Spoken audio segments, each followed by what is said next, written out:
Hello दोस्तों, कैसे हैं आप लोग। होप आप लोग बहुत अच्छे से होंगे। दोस्तों, आज का जो हमारा टॉपिक है वो है implementation of triggers in database. दोस्तों, किसी भी डेटाबेस का एक बहुत इंपॉर्टेंट पार्ट होता है ट्रिगर्स। बेसिकली ट्रिगर्स क्या होते हैं और किस तरीके से उनको इम्प्लीमेंट किया जाता है एसक्यूएल सर्वर के अंदर, वो हम आज यहाँ पर देखने वाले हैं। प्रैक्टिकल वर्किंग उनकी क्या होती है, कैसे होती है और क्या उनका बेनिफिट है, वो हम इस वीडियो में जानेंगे। दोस्तों, ट्रिगर्स को अगर मैं आपको एक्सप्लेन करना चाहूँ तो बहुत आसानी से मैं आपको एक्सप्लेन कर सकता हूँ थ्रू अ गन। जैसे नॉर्मली एक गन में एक ट्रिगर होता है, जब आप उसको प्रेस करते हैं तो एक इवेंट जनरेट होती है जिसको हम बोलते हैं फायर। जैसे ही आप ट्रिगर प्रेस करते हैं, फायर हो जाता है और गोली चल जाती है। सेम उसी तरीके से यहाँ पर भी है। क्या होता है कि किसी भी डेटाबेस के अंदर कुछ इवेंट्स को हम सेट करते हैं कि जब ये इवेंट जनरेट हो, जब इनका ऑकरेंस हो, तब ये हमारा जो एक कोड है ये ऑटोमेटिकली फायर हो जाए।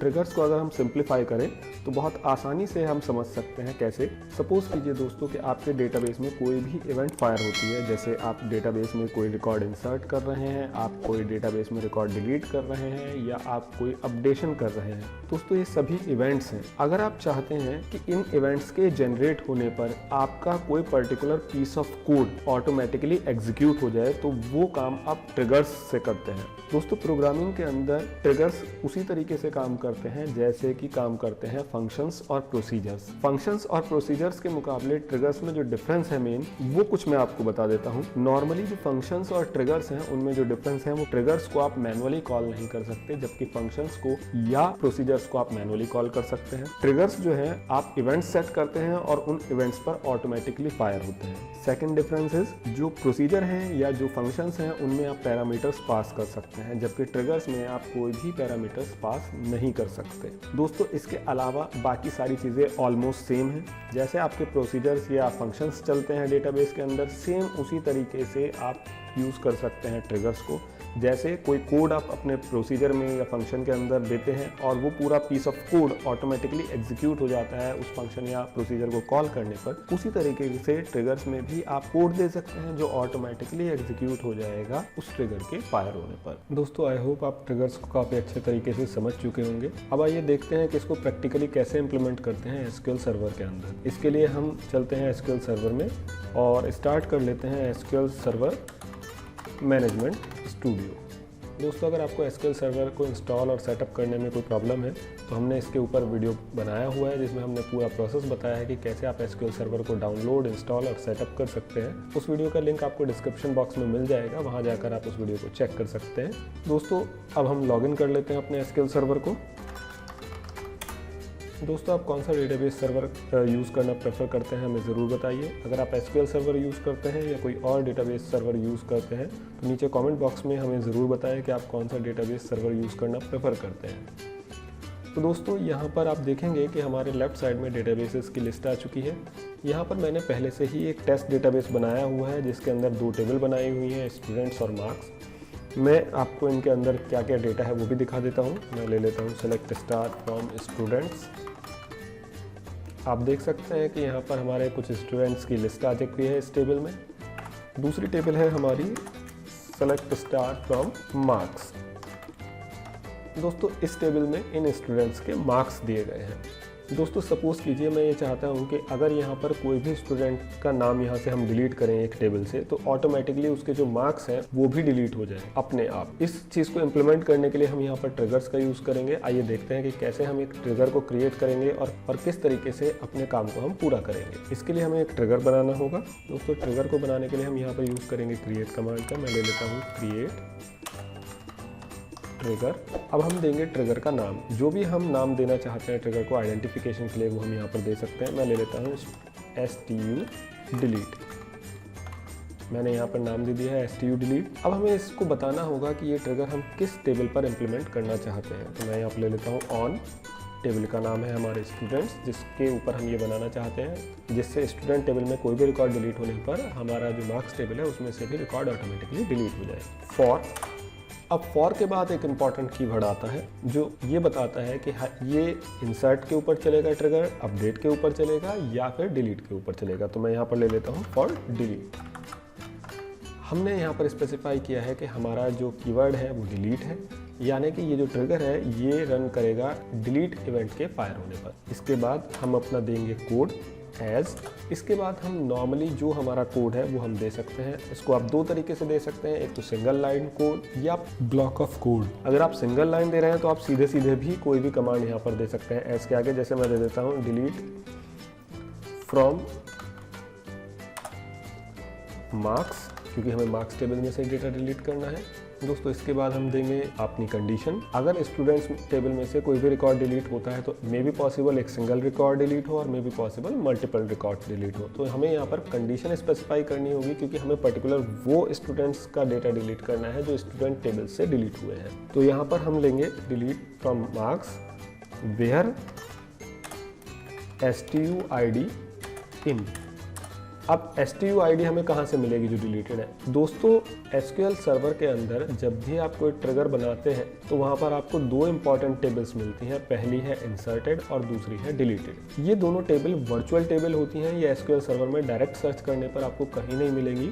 बट जब भी आप कोई इंसर्ट कमांड, कोई अपडेट कमांड या कोई डिलीट कमांड यूज़ करते हैं तो ये ऑटोमेटिकली बनती है मेमोरी में और ऑटोमेटिकली खत्म हो जाती हैं। जब आप इंसर्ट कमांड देते हैं किसी भी टेबल के ऊपर, जो वर्चुअल टेबल बनती है वो है इंसर्टेड। इसी तरीके से डिलीट कमांड देने पर जो टेबल बनती है वो होती है डिलीटेड। अगर आप अपडेट कमांड का यूज़ करते हैं तो वहाँ पर दो टेबल क्रिएट होती हैं, पहली इंसर्टेड और दूसरी डिलीटेड। इंसर्टेड टेबल में वो रिकॉर्ड्स होते हैं जो आपने अपडेट किए हैं, नए रिकॉर्ड्स, और डिलीटेड टेबल में वो रिकॉर्ड होते हैं जो अपडेट हुए हैं, यानी कि प्रीवियस रिकॉर्ड। तो यहाँ पर हम कैसे डेटा उठाएंगे वो मैं आपको दिखा देता हूँ। एक सब क्वेरी हम ले लेंगे, सेलेक्ट STUID फ्रॉम डिलीटेड। कुछ इस तरीके से आप यहाँ पर अपना कोड जो है वो क्रिएट कर लेंगे और इसके बाद इसको आप एग्जीक्यूट करेंगे। हमने जब अपना कोड एग्जीक्यूट किया तो आप देख सकते हैं F5 का यूज़ करके हमने कोड को एग्जीक्यूट किया सेलेक्ट करके, और हमारा कोड जो है वो कंप्लीट हो चुका है सक्सेसफुली। इसका मतलब यह है कि हमारा ट्रिगर जो है वो बन चुका है। अब हम अभी अपने सारे रिकॉर्ड देख लेते हैं। दोस्तों अब मैं यहाँ पर एक रिकॉर्ड को डिलीट करने की कोशिश करता हूँ। मैं यहाँ पर ले लेता हूँ delete from students where STUID is equal to 1। मैं जो फर्स्ट नंबर का स्टूडेंट है उसको यहाँ पर डिलीट कर देता हूँ। इस कोड को मैं सेलेक्ट करके F5 करके इसको रन करता हूँ। अब आप देखिए यहाँ पर दो लाइन आई हैं, 1 रो अफेक्टेड और 1 रो अफेक्टेड। इसका मतलब ये है कि हमारे एक नहीं दो टेबल पर एक्शंस परफॉर्म हुए हैं। हमारे दो टेबल्स का डेटा जो है वो चेंज हुआ है, जबकि हमने कमांड सिर्फ एक टेबल के लिए दी थी। अब हम इन दोनों टेबल्स को फिर से सेलेक्ट करके एक बार चेक कर लेते हैं इनका डेटा।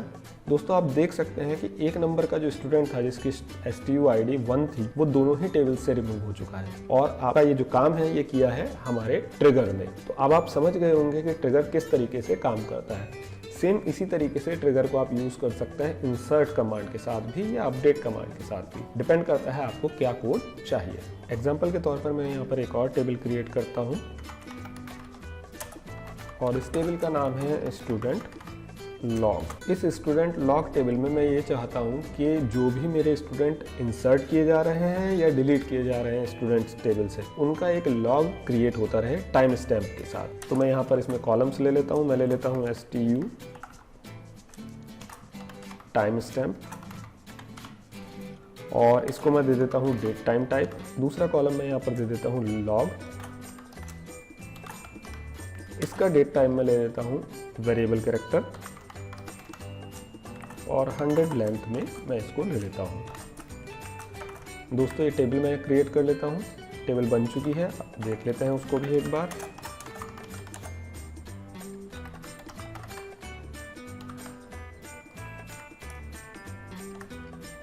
हमारी जो टेबल है ये अभी ब्लैंक है। अब हम यहाँ पर एक इंसर्ट ट्रिगर इंप्लीमेंट करते हैं स्टूडेंट टेबल के ऊपर, जो क्या करेगा कि जो भी रिकॉर्ड नए इंसर्ट किए जा रहे हैं स्टूडेंट टेबल में, उनकी एंट्री डेट टाइम के साथ करेगा लॉग टेबल में। कैसे देखते हैं। तरीका वही रहेगा, क्रिएट ट्रिगर, ट्रिगर का नाम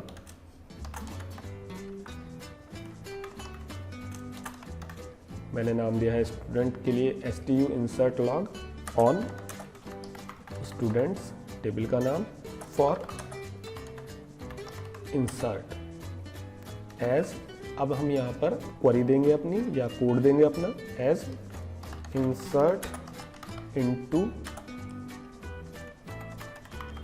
स्टूडेंट लॉग, ये हमारी इंसर्ट कमांड है। अब हमें इस इंसर्ट कमांड को जैसे यूज़ करते हैं वैसे ही हमें यूज़ करना है। अब हम वैल्यूज़ कहाँ से लेंगे, कुछ इस तरीके से लेंगे, सेलेक्ट।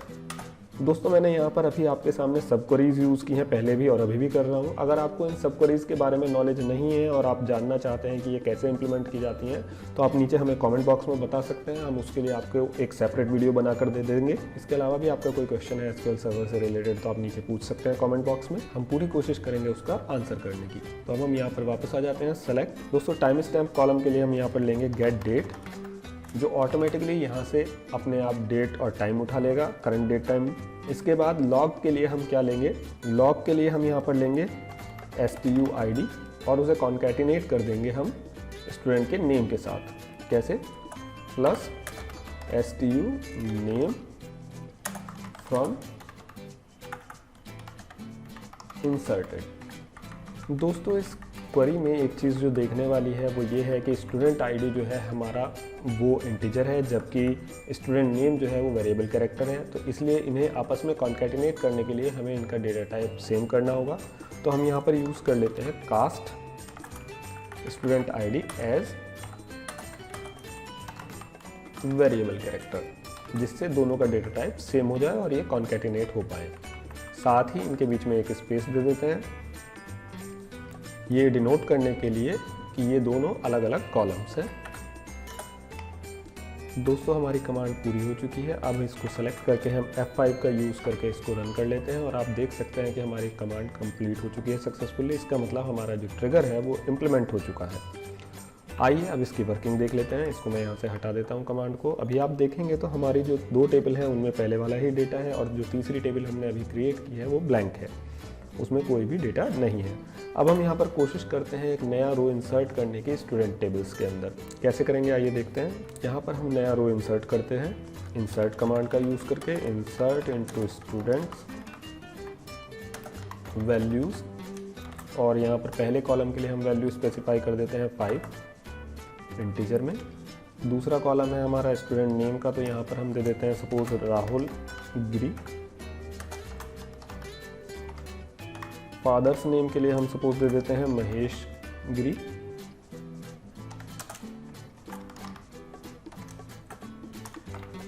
इसके बाद स्टूडेंट रोल नंबर आता है तो हम रोल नंबर भी स्पेसिफाई कर देते हैं कुछ।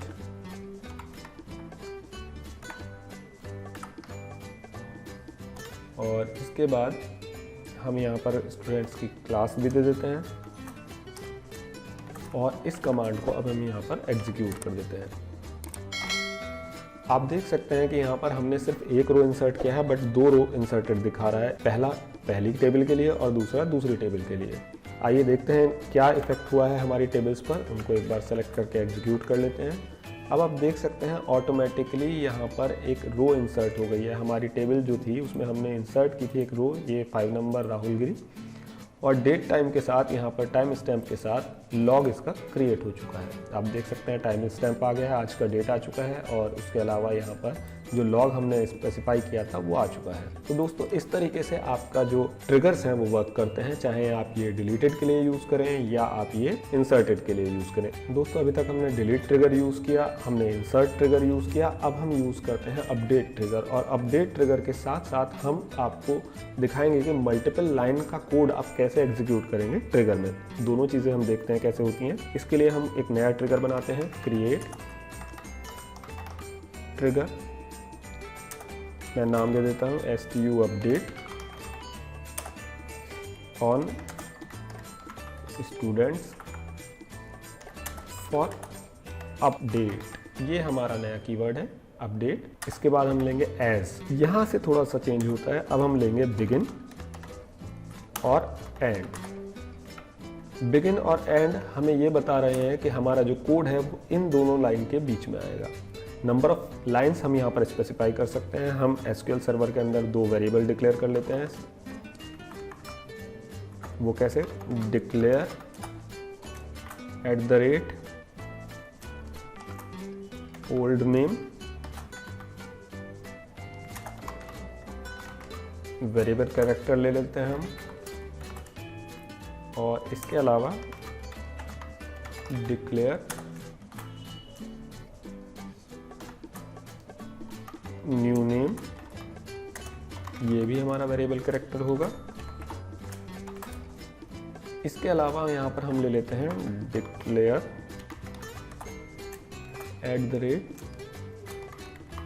@student ID, और ये हम ले लेते हैं इंट, क्योंकि ये हमारा इंटीजर टाइप है। अब इन वेरिएबल्स को हम फिल कैसे करेंगे, आइए वो देखते हैं। इसके लिए हम लेंगे select @student ID is equal to STUID और @old name is equal to STU name from deleted. हमने डिलीटेड टेबल से स्टूडेंट आईडी और उसका नाम उठा लिया है। इसके अलावा select @new name is equal to STU name from inserted. दोस्तों जो पुराना नाम है वो डिलीट होगा तो वो डिलीटेड टेबल में जाएगा, और जो नया नाम है वो इंसर्ट होगा तो वो इंसर्टेड टेबल में जाएगा। अब इन वेरिएबल्स का यूज़ करके हमारा जो लॉग है वो हम क्रिएट करेंगे। आइए देखते हैं कैसे। Insert into student log values, again time stamp के लिए हम लेंगे गेट डेट। अब यहाँ पर स्टूडेंट लॉग हम कैसे क्रिएट करेंगे, कुछ पहले जैसे ही कास्ट, और इसके अंदर हम देंगे @student ID as variable character. इसके बाद इसको कॉन्केटिनेट करेंगे हम नए और पुराने नामों के साथ। वो कैसे, प्लस मैं यहाँ पर दे देता हूँ अपडेटेड फ्रॉम ओल्ड नेम, यानी कि @old name वेरिएबल। फिर से कॉन्केटिनेट करेंगे टू @new name। लास्ट में हम वैल्यूज़ को क्लोज करेंगे। हमारा जो कोड है वो तैयार हो चुका है, और अब हम इसको पूरा सेलेक्ट करेंगे और F5 का यूज़ करके रन करेंगे। आप देख सकते हैं हमारा जो कोड है वो कंप्लीट हो चुका है सक्सेसफुली। आइए अब चेक करते हैं, फिर से अपडेट कमांड का यूज़ करते हैं। अभी मैं यहाँ पर राहुल गिरी जो हमने स्टूडेंट ऐड किया था उसका नाम चेंज करूँगा। सपोज़ कीजिए मैं राहुल गिरी की जगह राहुल कुमार गिरी करता हूँ, तो मैं यहाँ पर ले लेता हूँ update students set STU name is equal to Rahul Kumar Giri, where STUID is equal to 5। मैं इसको एग्जीक्यूट करता हूँ। आप देख सकते हैं अगेन हमारी 2 रो अलग अलग अफेक्टेड हुई हैं। अब चेक कर लेते हैं एक बार हमारी टेबल्स को। अब आप देख सकते हैं हमारा जो नाम था यहाँ पर राहुल गिरी की जगह राहुल कुमार गिरी हो चुका है, और उसका जो लॉग है वो ऑटोमेटिकली यहाँ पर क्रिएट हो चुका है। आप देखेंगे टाइम स्टैम्प के साथ यहाँ पर आ चुका है updated from Rahul Giri to Rahul Kumar Giri. तो दोस्तों इस तरीके से आप SQL सर्वर के अंदर ट्रिगर्स को इम्प्लीमेंट कर सकते हैं, चाहे वो इंसर्ट कमांड के लिए हो, चाहे वो डिलीट कमांड के लिए हो, और चाहे वो अपडेट कमांड के लिए हो। मैंने आपको तीनों ही तरीके के जो ट्रिगर्स हैं वो इम्प्लीमेंट करके दिखा दिए हैं, और होप आपको अच्छे तरीके से समझ में आ चुका होगा ट्रिगर्स क्या होते हैं और क्या उनका यूज़ है, कैसे उनको हम इम्प्लीमेंट करते हैं SQL सर्वर में। फिर भी अगर आपका कोई क्वेश्चन है, आपकी कोई क्वेरी है, तो नीचे कमेंट बॉक्स में आप छोड़ सकते हैं। अगर आपको हमारा वीडियो पसंद आया है तो इसे लाइक कीजिए, अपने दोस्तों के साथ शेयर कीजिए। अगर आपका कोई भी क्वेश्चन है तो नीचे कमेंट बॉक्स में हमें बताइए, और अगर आपने अभी तक हमारा चैनल सब्सक्राइब नहीं किया है तो उसे ज़रूर से सब्सक्राइब कर लीजिए, और नोटिफिकेशन बेल को भी प्रेस कर दीजिए, सो दैट इस तरीके के वीडियो आपको आगे भी मिलते रहे। तो दोस्तों आज के वीडियो में इतना ही, मिलते हैं जल्दी ही किसी और वीडियो में। Thanks for watching and have a nice day.